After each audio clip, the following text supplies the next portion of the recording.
morning. This is the Hire Association's first ever podcast. So thank you for volunteering, Chris. It's all right. As long as you don't call me a guinea pig now.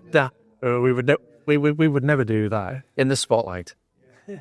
So I think we'll just start off with some introductions, just in case people don't know who you are, Chris. So we'll start with you. Okay. So my name's Chris Pugh. I'm the head of MX Fuel and the rental channel for Milwaukee Tools UK. Brilliant. Good morning. Thank you. Yeah, good morning. My name's Bartlett. I'm Director of Certification Services for Hire Association Europe. I've worked in the tool and equipment hire industry for over 35 years now, including my time with HAE for over 5 years now. Good. That's Carl. Good morning, everyone. I'm Neil Bravery. I'm the new Commercial Director for the Hire Association Europe, formerly their Chairman prior to that for the prior 3 years. I've been in hire for about the same as you, Carl, isn't it? Not far off, yeah. But, I think I'm into my 35th year this year. Yeah, right. It's scary times. Anyway, yeah, so, glad to be here today for this first ever podcast. I think we're all a bit nervous, aren't we? Do you think we are? We are nervous? A little bit. It's the first one, but it's the first, isn't it? It's the first. We'll get the initial nerves out of the way and we'll be absolutely... About a 10 for 20 if you'll be fine. Yeah. So, Chris, look, it's great that you're here. Joining us today, try and really understand Milwaukee. Why did Milwaukee want to join the Hire Association Europe? Talk us through that journey. Yeah, so as part of, I came into my role. I've been with the band 9 years this year, which there's a difference between normal years and Milwaukee years. There's a vast difference between them, and so much happens in a year in Milwaukee that 9 years is a lot of activity happening, a lot of change, a lot of things going on. So as part of my role changing and me heading up the rental sector, one of the things that we wanted to do was to increase our presence in hire. And I'm a firm believer that if you want to be a part of something, you've got to be a part of it. You know, you need to play an active role in it. You need to immerse yourself in it. I previously worked in the hire sector before coming to Milwaukee, so right. Okay. I understand kind of hire is it's a world in itself. Yeah, and you've got to be a part of it. And that was for me kind of the most important thing is that so. There's always going to be a commercial element to what we do, and same for anyone else, but there's so much more that we can add to the sector, and that's the really important thing for me. And as a brand, we say we're solution providers because there is so much more that goes on in Milwaukee than just the products we produce, and the more we can give that back to the sectors we work in, the better. So you mentioned that. So before joining Milwaukee, you were in hire? Yes. Why the transition to go from hire into the manufacturer sector? So I think it was for me, it was the opportunity of Milwaukee. I was aware of the brand, but at that time it was, we were still very kind of at this. There was a lot of people talking about Milwaukee. There was this new brand, if you like, this new power tool brand. Actually, we weren't a new brand. We'd been around for a long time, but, I saw it and thought, do you know what, this is an exciting story. And that was what, for me, kind of, I looked at it and thought, well, this is the beginning of something really, really special. That was the easy sell, really. I saw that and thought, yeah, let's go from one side of the fence to the other and go with the manufacturer. I think that's interesting because it is that perception piece, don't you think, Carl? Because when I ran my hire business, I'm going to say this now, we didn't have any Milwaukee tools on the fleet. We didn't sell them in the shop. It was, other brands are available, but it wasn't Milwaukee.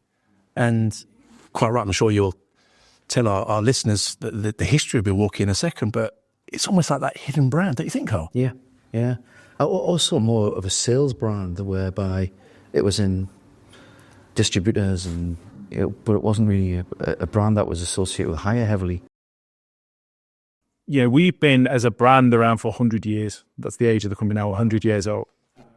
Where does that sit in line, sorry, with the other brands? So the other major brands, are you still a newbie on the block at 100 years, or are you pretty embedded there? I think, that's kind of about as old as you would say. Okay. And a lot of that is connected back to, certain points in industrial market. I mean, for us, it was Ford, producing tools for Henry Ford, who was kind of the name for innovation. Okay. So that was where our journey started. And, over those 100 years, we've kept innovating, kept bringing new tools to market. And on our 100-year anniversary, we had kind of a brand tagline, if you like, that was we're only just getting started, which, was the truest statement you could say about Milwaukee at that point. Okay. 100 years in, but there's still so much that we're doing. And, and part of that is the reason why we want to increase our presence in hire, because more products that we're bringing to market now are out and out hire, from light plant to rotating lasers, products that, firmly sitting in the world of hire, that's where they're sold into. So, if you're bringing products like that to market, you've got to have the right people to talk to. So that's one of the reasons why we want to make that progression more into hire. But my understanding, it's more than just power tools for hire. So I've followed quite a few car channels, and you've seen these car restorers, and they've got the big nut guns there they're using. They've got Milwaukee splashed across the side of them. So your range seems to be really vast. Yes. Rather than just sort of going for the Kango market or the circular saw cutting market. It almost seems to be to the motor sector as well. And you mentioned Serial measure. Henry Ford there, didn't you? There's so many different parts of Milwaukee that people are aware of, and it still surprises people, I could talk to someone about our accessory range, and it surprises them that we even have an accessory range,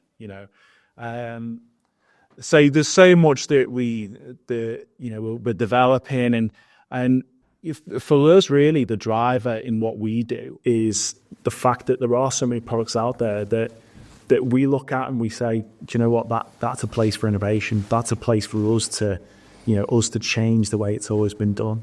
Yeah. So, the automotive side has always been huge for us. But then, markets like the HVAC market, general construction, lots and lots of products there that we're bringing to market. And it could be that they're the first cordless variant of a product. It could be that we make something totally brand new that no one's ever come up with before. That's an absolute solution to someone who has that problem to deal with every day. And so that's really what drives us in terms of finding those needs. Be it a cordless version, be it something totally new. So there's lots of markets that we produce tools for that people aren't necessarily aware of. So, what do you think? Do you think the perception of Milwaukee is in the hire world?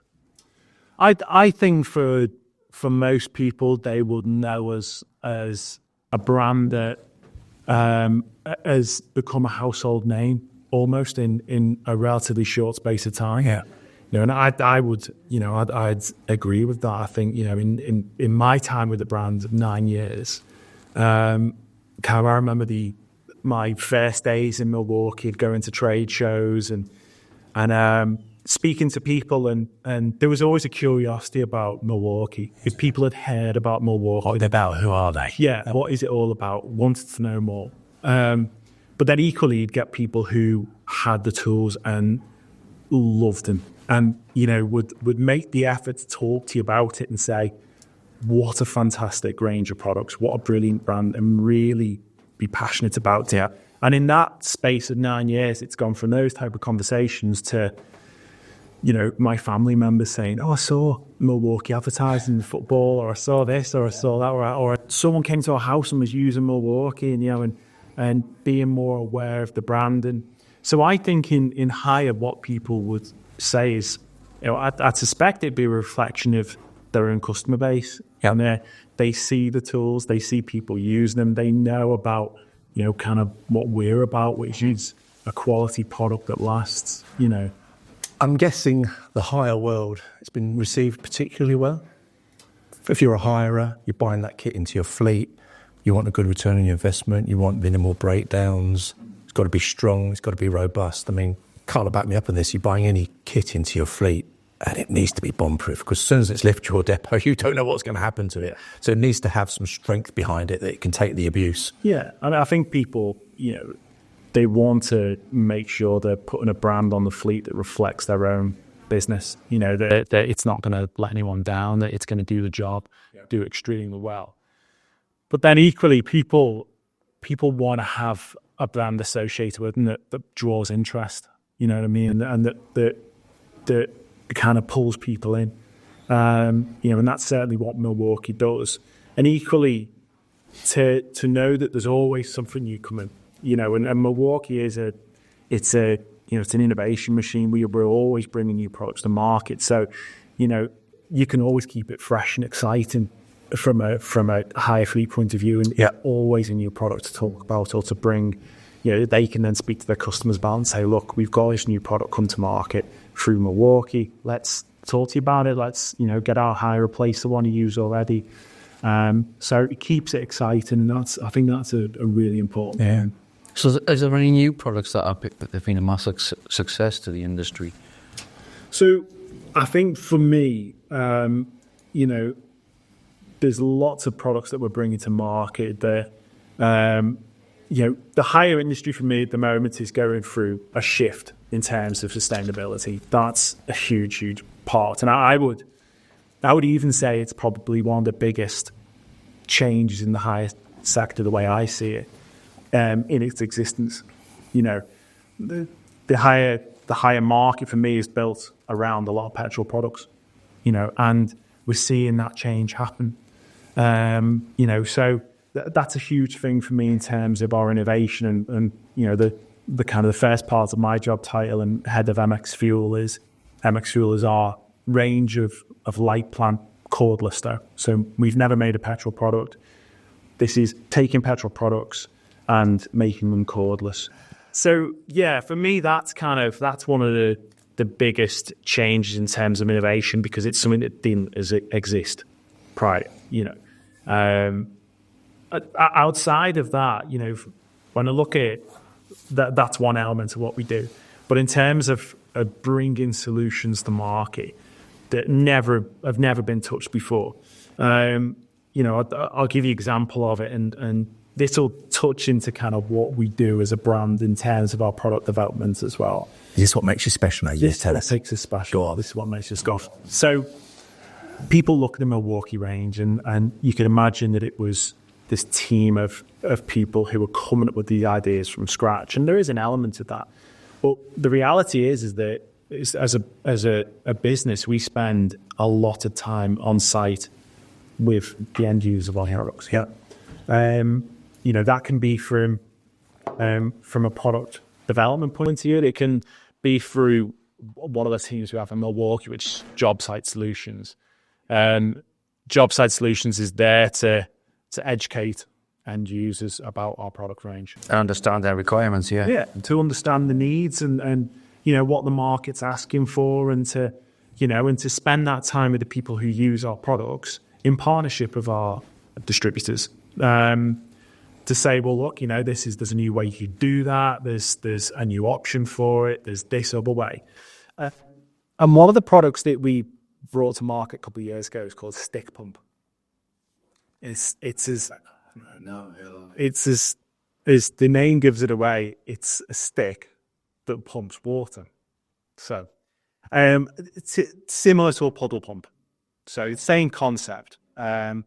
So we bring this product to market, and we were asked by our product management team, take it to site, go talk to some people about it, let them try it, let's get some feedback for it. So we take the product to market, and we go and see a contractor who digs boreholes. I'm showing him, and you just see this kind of excitement on his face, because he's had a problem that is now going to be fixed by this tool. Solution. And he said, I'll show you what my solution is for this problem that I've got now. And it was a water bottle cut in half. and scooping it into the borehole to get the water out. So now he has a product that he can put into the borehole, drains the water out. It's cordless. He doesn't have to worry about any trailing leads or anything like that. And it's, and that's the thing that kind of, someone has gone to site and spoken to a person who, is working on trenches or boreholes, and they have that recurring. What's your headache? Yeah, what's your problem? And it could have been something as simple as a conversation happening about something, a totally different product, and someone said, "Oh yeah, we spent an hour clearing out that borehole this morning. It's a nightmare." And someone's gone, "Oh," and that for me is the thing that, when we talk about, we're only just getting started, and there's so much more that we can do. That's the evidence of it. There's so many conversations still to happen where someone says, "This is an issue for me. This is something that I'm challenged with every day, and there isn't a solution for it. Please make a solution." And that's really kind of what excites Milwaukee as a band, is that there's those options. And take it back to MX Fuel as a range. That range has come about because people have said, we don't want to pollute anymore. We don't want to be burning fossil fuels. But equally, we have lots of maintenance problems with that tool range. We struggle with them in terms of petrol products. So the design team then, are they, I'm guessing probably not UK based? So we have different design hubs, product management hubs. So for the EMEA region, it's Germany, which they're based in Winnenden, which is just outside Stuttgart. But then we had the American design team as well, which are based in Milwaukee. So different regions will have their own design teams who can gather the feedback from the respective markets and understand the requirements. Be it as to whether a product is popular or whether there's legislation or something along those lines to gather as much information as we're creating products. Okay, but I'm interested to know about your batteries and obviously sustainability. You mentioned you don't make a petrol or diesel operating machine. It's all battery tech. Obviously, you can't give away any industry secrets, but just give us a bit of a talk through about this technology that you've got. There's always been a power struggle between the engine-driven equipment and the battery-powered equipment. And it's always been, the battery-powered equipment has always been the poor relation, if you like, when it comes to sustainable power on site and the convenience of that power at hand. And but we are aware that battery technology is developing and it's getting better all the time, and battery power and the watt hours of battery is getting longer and longer as we progress.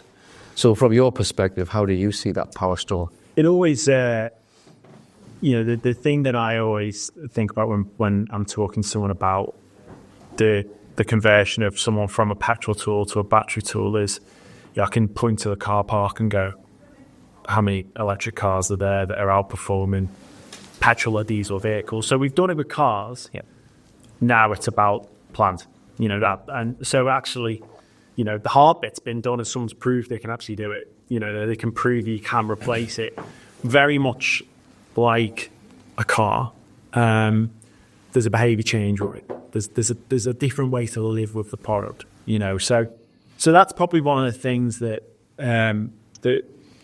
that we work with end users and with distribution partners to get them to adapt to a different way of working and a different way of living with the product.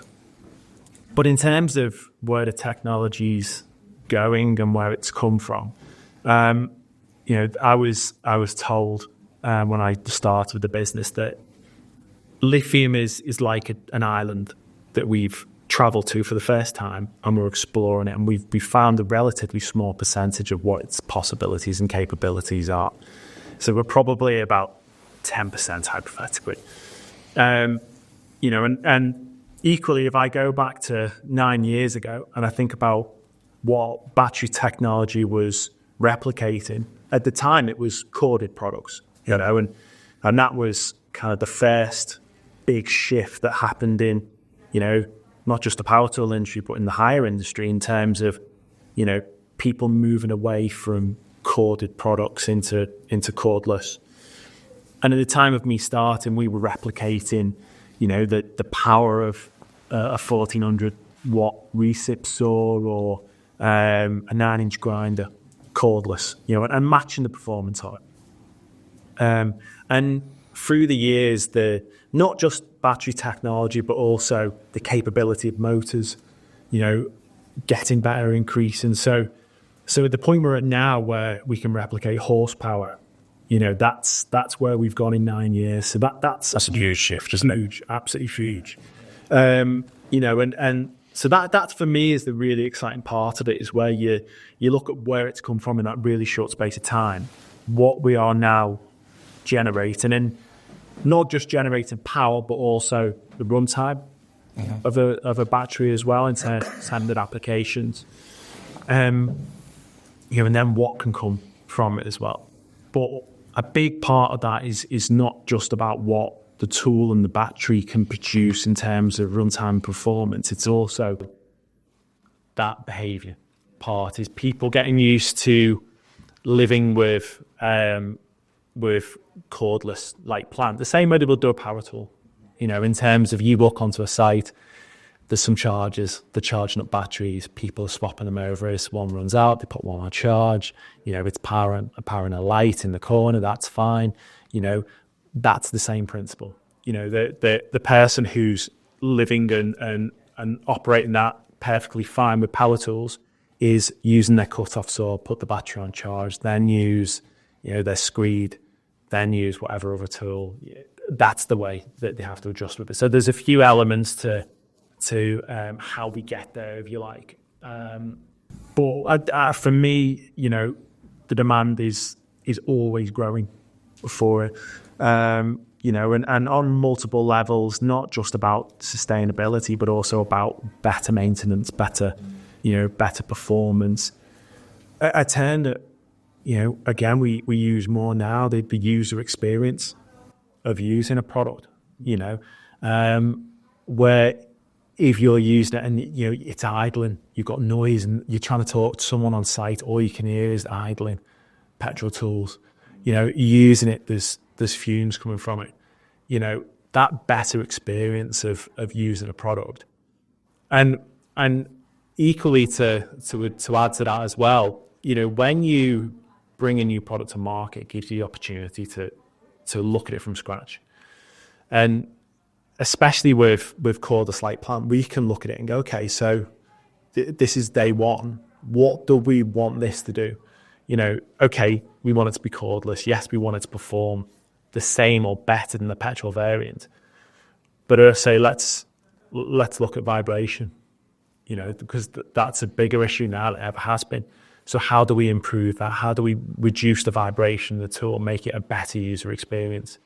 How do we add features to the product which make it easier to use? There's an educational piece here as well, isn't there, for the wider industry, changing that perception about... It's the mindset, isn't it? Yeah, it's the mindset, especially, the old dog, new trick scenario, where the older guys who've used petrol still saws for however long in their construction life that they have, and trying to transition those guys into the new world of lithium-ion technology is a bit of a task. I think also how you get that message across to them, how you promote that message to them is important. How do you see that from your perspective? I think you can produce all the literature in the world, but the real win is actually being shoulder to shoulder with someone on site. That's where you can educate. And we invest heavily in a team to do that as a brand, because we understand that's a huge element of it. Not just for, the conversion of people to cordless variants of products, but there's so many elements of power tools now that are a world away from where we were before in terms of, digitalization of tools, in terms of switching people away from what they've always known. Doesn't have to be petrol, but also corded products as well. That education piece is massive. And,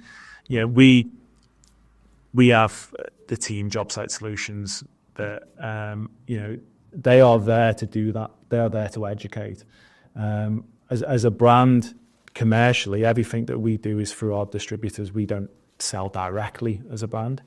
But we have this team of 130 plus people who are on site every day of the working week, just spending that time with people and letting them use it. It's quite a task to take on, to educate industry at 130. It's quite an investment as well, having 130 people in the field out there training and educating the world of construction on why they should transition from X, Y, and Z to the lithium-ion solution. And 130 strong team is quite a big team to do that as well. Yeah. I suppose, think about it, you've got to go to source, haven't you? You can go and knock on all the doors of all the high companies and, sell the brand and the vision, all that kind of great stuff. And, you stand behind the brand, you believe in it, it's a good brand. The real litmus test is the person on site. Yeah. If they like it, then it's, it's a bit of, it's reverse psychology. They go back to the high company and say, we want to have a Milwaukee cut-off saw. Demand driven, isn't it? The way to do it, though, isn't it? Is to go to source, go to the people that are using it at the coalface. Does it get the tick in the box from them? Because that's the battle, isn't it? That's the battleground, surely. Yeah, it is, and utilization is king ultimately, isn't it? And that's that demand, as you say, that the want for the product. Now, we as a brand, we make a statement with our brand. We'll always have. We've always tried to be the biggest, the loudest at any exhibition we go to. We want to stand out and have that real presence, and we do a fantastic job of it. The ability to actually get someone to use it themselves as a product and go, that's huge. And that is the key thing for us. Really, is that we have that resource to say, well, look, this is, we can build that demand, we can build the desire for that product, which is really key. And also, then you make a lot of products like we do. We don't necessarily expect people who are out there who are, be it maintaining, repairing vehicles to building infrastructure projects, whatever it may be. Their expertise is building and maintaining vehicles, building infrastructure projects, not power tools and accessories and hand tools. That's a totally different world. And when it's so fast moving and there's so much coming to market, we want to be able to spend that time with our users to almost say, look, we're here to talk to you about this. However, we have a solution for that. And this version of a product you have there, well, we have one as well. But it does something different. You know what I mean? And be educating on what the industry is doing from our point of view anyway. Because there's so much that's happening. I think it's important to educate the higher organisations as well. You go to site, you do a demonstration on a piece of equipment, the guys on site go, yeah, I like that, we'll take this in, and the hire company supplies it. And then 6 months down the line, the hire company is the one that gets all the feedback on it as well.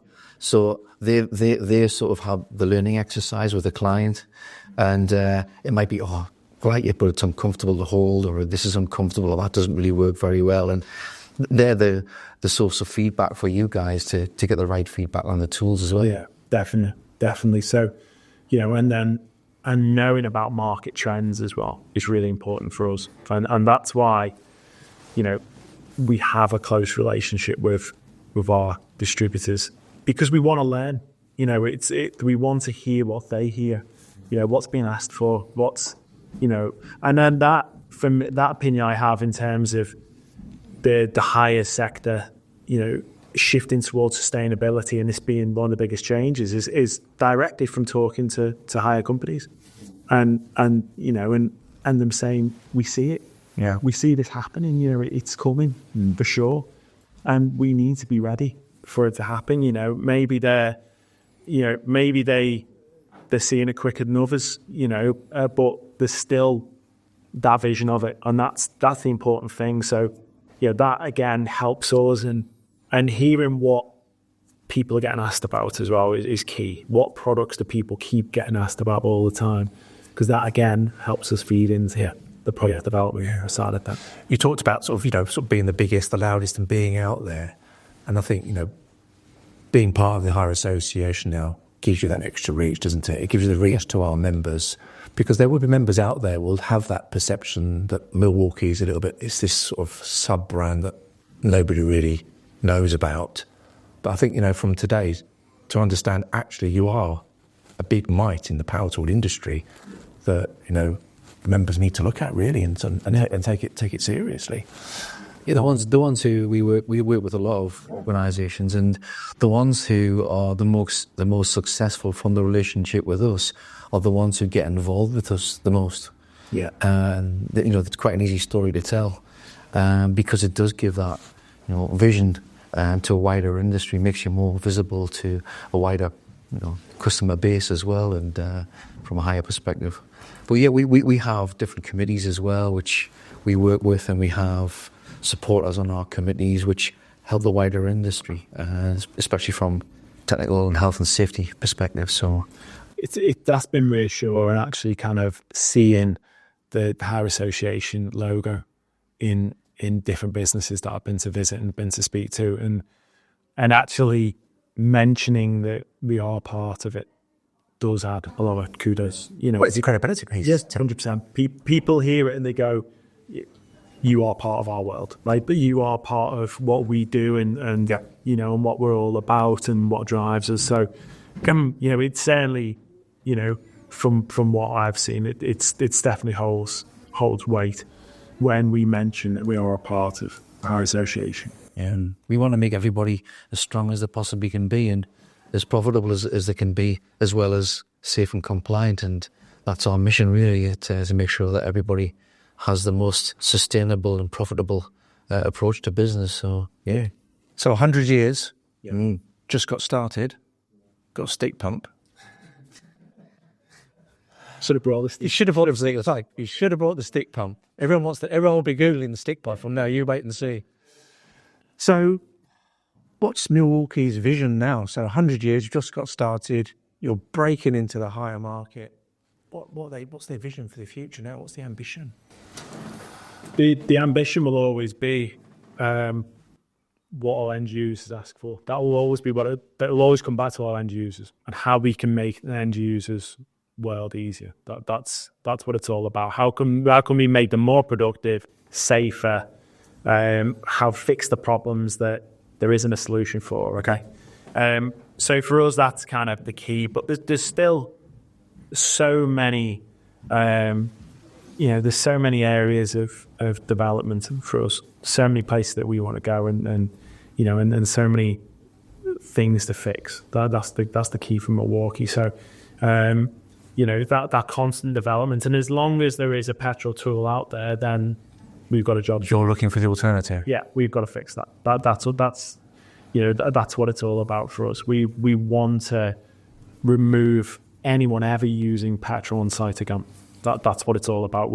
Because we believe we can do it. We believe we have the technology, and we've got the rate of development to make that happen very, very quickly. Is that we see those products removed, and for me that's always been the biggest win, is that if we convert an end user over to using cordless technology on site, then we've removed petrol products from that site. We've made a difference to it.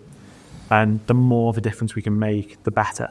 And and that's the same globally as well. That's what the driver is to keep on developing, removing the requirement.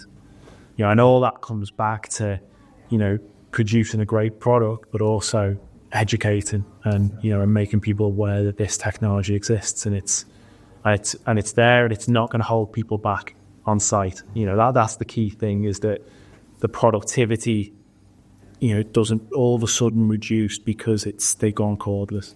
Maintaining the productivity, if not better, it. Yeah. So I probably should have asked at the beginning, Chris. So you're purely looking after the high market. Yes. So there's only one of you in the UK. Yeah.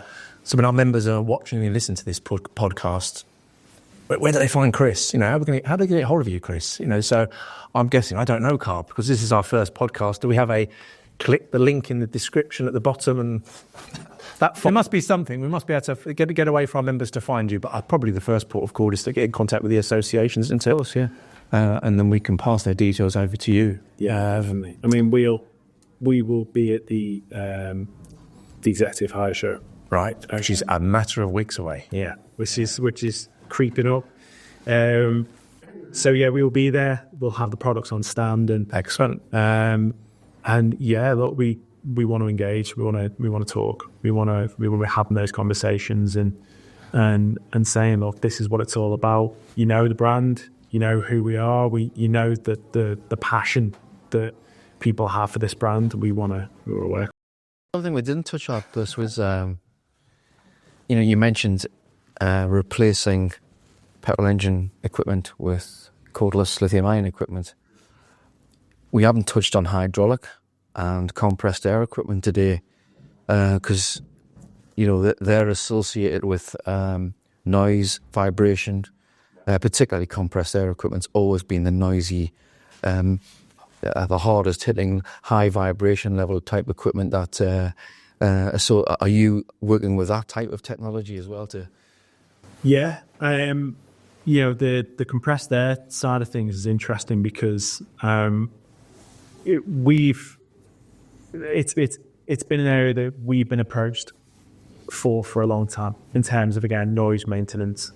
So a lot of the products that we then as a result brought to market were from a result of that. So products that are normally out and out products. So even down to design of them. We brought to market a right-angled die grinder, which is typical for an air tool. It has a metal paddle switch. We have the same on our tool because for someone who used to, and for someone who's using that product day in, day out, they want it to feel the same. They felt Familiarity. Yeah, they felt that. That feel element is huge. In any tool that people need to feel comfortable with it. Yep. And so, and again, that goes back to someone saying to us, actually, I prefer the metal paddle. I prefer that paddle switch, that feel of it. Yeah. And so, taking that and adapting that into our product development, it's listening to what our users are saying and hearing that demand for that size of impact wrench, not just in that world, but also, in heavy mechanical pipe work, in automotive, where that request is, but where there's a request to have a cordless variant to it that performs better than what they've ever used before. That's the driver. That's what we want to. That's the type of thing we want to hear. Any industry firsts? So Milwaukee, what they produce that's been, the first one to produce X product. Apart from the stick pump. Apart from the stick pumps. Well, you can use a stick pump if you want. Yeah. Well, you can't. You can't use a stick pump. Mention the stick pump. So this will surprise a lot of people. And, this is the bit where people look at Milwaukee as a brand that's kind of almost like it's a new brand. And again, they're kind of, we've been around for 100 years. But, some of the tools that we were first to market with a recip saw.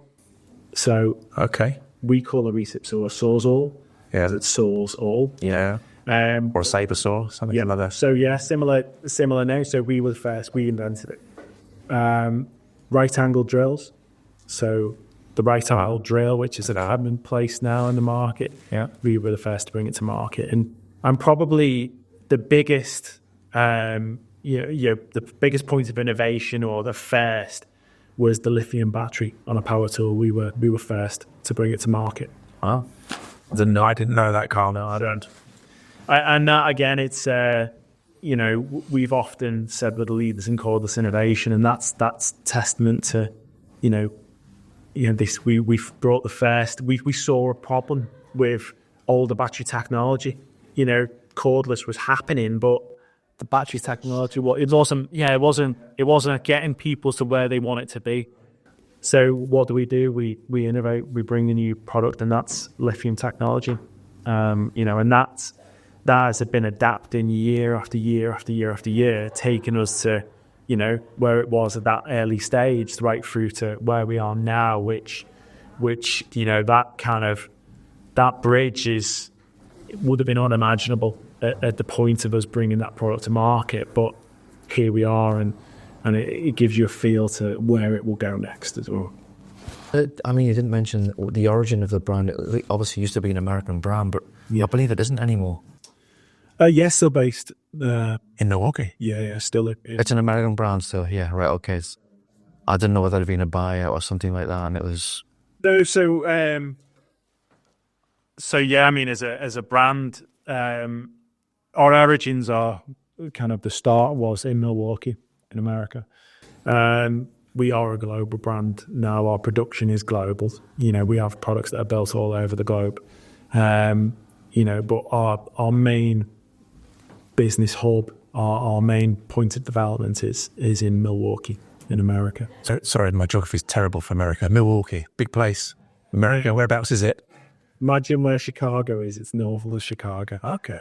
Yeah. Right. So yeah, it's So we've always been based there. But as I say, it's a global brand. So we're producing in countries all around the world, various different elements. You mentioned Germany, didn't you, earlier? Yeah. Yeah. So from be it drill bits or blades or power tools or production everywhere. So Okay. So a world away from the early origins of the brand as it was when it first started. So, Chris, you've been with Milwaukee for 9 years. So, just talk us through the company. What's the ethos behind it? What's a typical Milwaukee person like? You've obviously a very strong team. You mentioned 130 people. 100 In the field. In the field. Yeah. So, just talk to give our listeners a bit of a feel for Milwaukee as its team. So, I think one of the things that would always surprise when you get talking to someone from Milwaukee is the passion behind the brand. Yeah. We get as excited about new products coming to market as our end users do. And having that kind of that passion for the products, the belief in the product. But as a company, we grow every year. Growth is a huge part of what we do.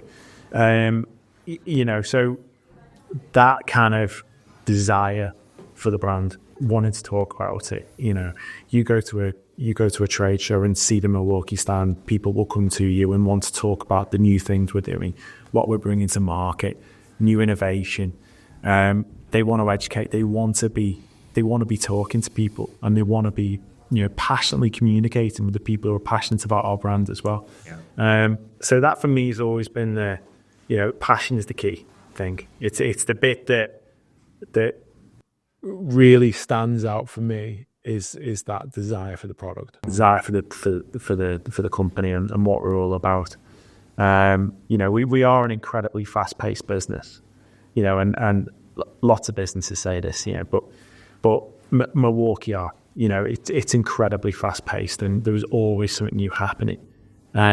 So we are always training people, we're always educating our people, but then there's a lot of that which comes back to kind of the want to learn as well, and the want to understand more, and especially when you are out on site or you're in a depot and you're talking to someone, and they may mention other products or mention applications, and it's that want to learn and thinking, right, I need to know more about that. I need to upskill myself and learn more. So that's something that we're always doing. And there's always a product that comes to market, that we've never produced before. So you have to be the expert on it. You have to learn more and more and more. So you never stop. You think it's done, and all of a sudden we bring out a new product that is totally new to you. So you have to learn again about it. So yeah, that kind of real desire to understand the solution and understand what it's all about. Okay, great. So you talk about the training. I'm going to guess this because I don't know. So I imagine you must have like a mobile unit that goes around to higher depots when you've got new products and you want to go to a higher depot and literally just give them that training session. Does that kind of thing happen? So we have various different elements of it in terms of we would the JSS team, which I've mentioned, Job Site Solutions, they will work closely with our distributors to help educate them. It's something I will do as well. I was part of Job Site Solutions for 8 years before coming into this role. So my background in Milwaukee is about promoting a product from an end user point of view and gathering an understanding for how it works and whatnot.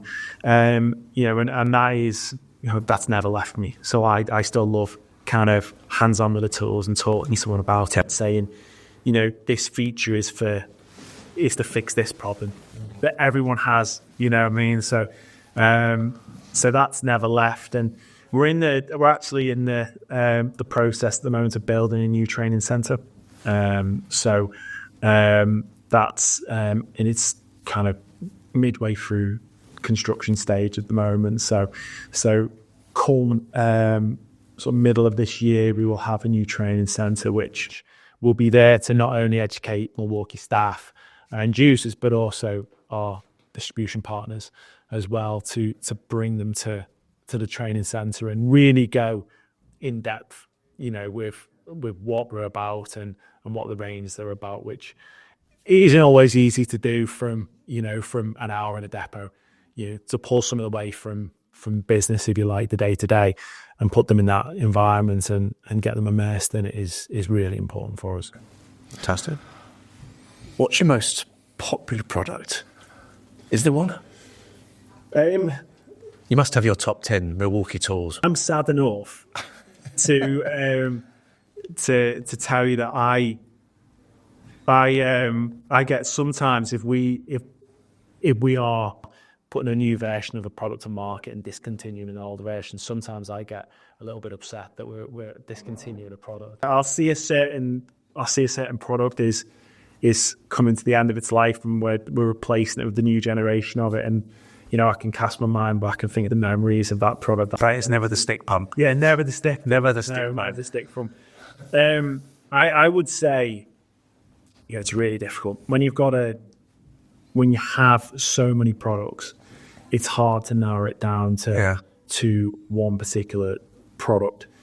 Do you have a favourite? Do I have? Yeah, it's MX Fuel. Always MX Fuel. Yeah, because it's changing the world. To not sound too kind of dramatic, but it is. It's the progression forwards. That's what it's about. It's in a range. It's showing where we are all moving in terms of sustainability. So I think there's a whole piece behind it, which is it holds a really important message as well as just being a tool on site. Okay. But in terms of our most popular products, it's one of the really interesting things about our product development is that every single product of Milwaukee has had someone's attention to it. Someone has passionately looked at that product, looked at what it does, asked end users about what they want it to do. And, that can be from, something like a breaker right to, a pen, right to a socket. It has that attention and that, real kind of, real attention to detail that's gone into it. And that's the bit for me, which kind of, that's what makes it so hard to be able to say that's the most popular tool, that's the best tool, because sometimes, you can show a product to someone which to most people, they wouldn't necessarily look at it and go, wow, that's incredible. But to that particular trade and that particular application, it's a game changer. But my personal favourite, I'd have to say, would be MX Fuel as a range. This is my favourite. Your favourite's not a stick pump. It's the stick pump.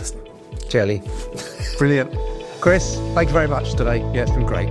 Brilliant. Thanks, Carl.